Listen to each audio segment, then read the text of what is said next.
Welcome back to Toffee Booze, your source for all things Everton. I'm Ollie Hayes, and today I'm bringing you the starting 11 show for Everton's third round Carabao Cup game against Southampton at Goodison Park. So let's get straight into it and starting in goal. And if it's anything to go off the previous round against Doncaster Rovers at Goodison, I think Jordan Pickford will be opted for in goal by Sean Dyche.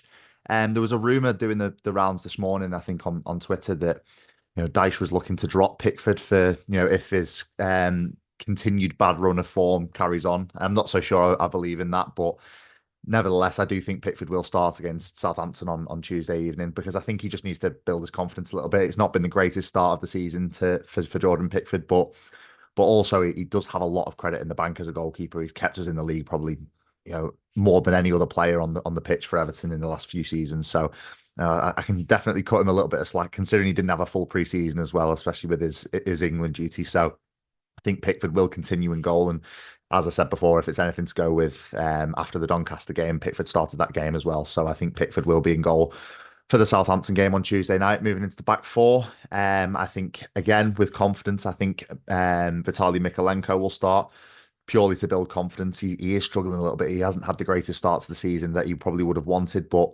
that being said, I do think Mykolenko will be the player that starts on Tuesday night at left back. And moving into the two centre halves, I think Jake O'Brien will be the first player that starts. We saw him, didn't we, in the Doncaster game, and I thought he looked relatively comfortable. I thought he looked okay. I think he looked good. And then he made a short cameo against Aston Villa at the weekend. And again, I thought he was calm on the ball. He made a few runs forward, and as a centre half, I think he is showing the hallmarks that he is being better than Michael Keane. So I do think it will be Jake O'Brien, and then alongside him, if he's fit, Jared Branthwaite. I'm going to say that Jared Branthwaite will be thrown in for this game purely just to build fitness. I'd look to give him 60 minutes, as I said before, just to build fitness. We do need him back desperately, don't we? As we saw on Saturday against Aston Villa, we look terrible at the back. We look really, really shaky, and especially with Michael Keane.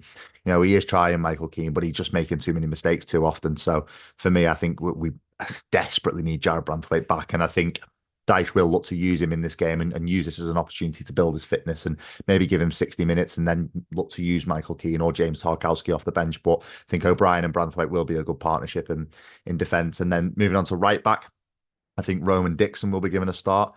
For me, I think I was a little bit disappointed not to see him in the Doncaster game in the last round. Obviously, he came off the back of that performance away at Spurs, where he was chucked in at the deep end. And I was maybe looking for a little bit more consistency then. Could we, maybe build him up a little bit more and give him a little bit of a run in the team, considering he was our only fit right back at the time. So I was a little bit disappointed not to see him start against Doncaster, and then, going into the game against Bournemouth, he didn't start there. He didn't start against Aston Villa. So, for me, what was the point of really chucking him in against Spurs if Sean Dyche is not going to use him? So I think this is the opportunity that Dyche is going to use. I think he's going to throw him in against Southampton, maybe just to try and build him up a little bit, build his confidence against obviously a Premier League outfit. So I think that will be the back four: Mykolenko, O'Brien, Jared Branthwaite, and Roman Dixon will be your back four. Moving into midfield, I think James Garner will be given the nod in midfield. He'll be my first midfielder. Again, purely just to build fitness. We need to see a little bit more from him, don't we, though? I think he's a player that's done the quiet stuff well. He's gone about his business quietly. He's not really been, this flamboyant, attacking chance creation player. He does just break up play well and does the quiet stuff well. But can we see a little bit more from him? Can we, as I said before, get him a little bit of a run in the team and maybe see a little bit more from him? But I think Dyche will use James Garner and use this game as an opportunity to build his fitness. And then next to him, a similar situation. I think Mangala will be given his home debut and given his first start in an Everton shirt. He had a tough debut. It was difficult circumstances at Villa Park, being thrown in. Not actually sure at what point he came on, but it was a baptism of fire. It was a very, highly contested game, obviously with us going 2-0 up and then him maybe coming on in that second half. But, was it too little too late? I'm not so sure. But, regardless, it was a very difficult game to come into and given his debut. So I think Dyche will look to use him in this game just to maybe, as I said with James Garner, build his fitness, build his match sharpness, but also give him a little bit of a taster in this Everton squad and taster against Premier League opposition from the start. I think this will be a good opportunity to bed him in. So I think those two will play in midfield, and then a little bit further forward, I think it will be Iliman and Jai. He was fantastic again on Saturday, in my opinion. I said this in a tweet recently that he is, for me, the one shining light in this team in this season.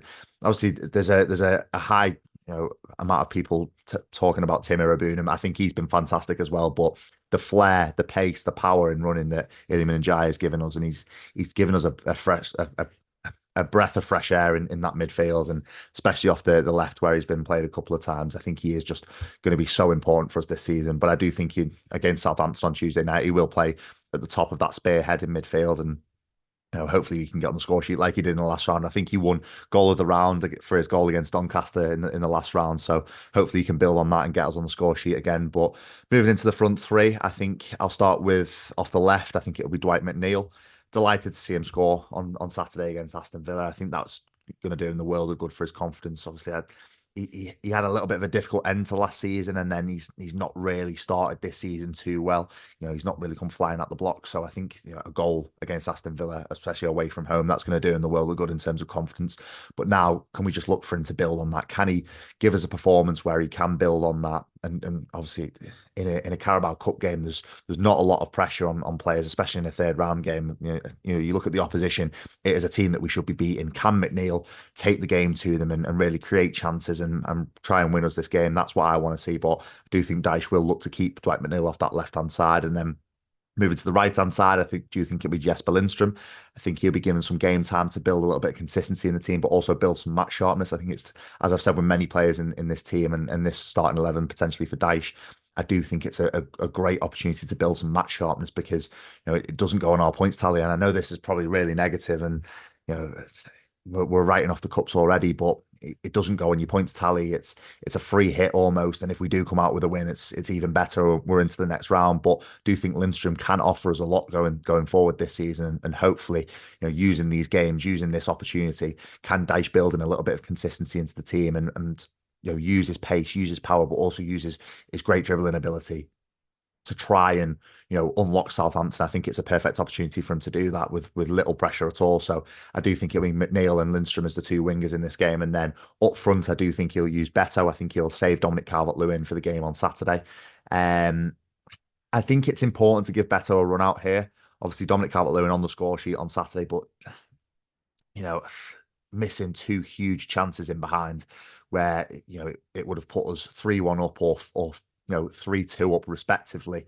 Missing those chances, they can't go unnoticed for me. So I think using this game, as I've said with many players in this squad, I think it's time to give Beto a little bit of an opportunity. Maybe give him 60-70 minutes and then bring Calvert-Lewin on with 20 minutes to go. Obviously, as DCL did play relatively well on Saturday, despite missing those two chances, I do think Dyche will probably look to use Beto in this game and save Dominic Calvert-Lewin for Saturday. But that being said, Beto can offer us something in behind. Running onto balls in behind, he does offer us something. But for me, I just want to see him. Can he build that level of consistency? I've called for him so many times at the back end of last season, and then also at the start of this season to start. I just want to see him, for his confidence more than anything, hit the back of the net, maybe get himself on the score sheet twice. Obviously, he did score against Doncaster in the last round, but can he get himself on the score sheet again in this game and just try and build a little bit of confidence and build a bit of consistency? That's all I ask of Beto. But that is my starting 11. That is what I think Dyche is going to go with for the Southampton game on Tuesday evening. Let me just run through it one more time. So it's Jordan Pickford in goal, Vitaly Mykolenko, Jake O'Brien, Jared Branthwaite, and Roman Dixon as your back four. Orel Mangala and James Garner as the two midfielders, with Iliman Ndiaye slightly further ahead in that attacking midfield role. Dwight McNeil off the left, Jesper Lindstrom off the right, and Beto up front on his own. So yeah, that is what I think Dyche is going to go with on Tuesday night. Let me know your thoughts if you think Dyche is going to opt for anything else. Is there going to be a change of system maybe? What do you think Dyche is going to go with? But that is my thoughts, and that is all from me today. Make sure you like, comment, and subscribe, and I'll speak to you soon.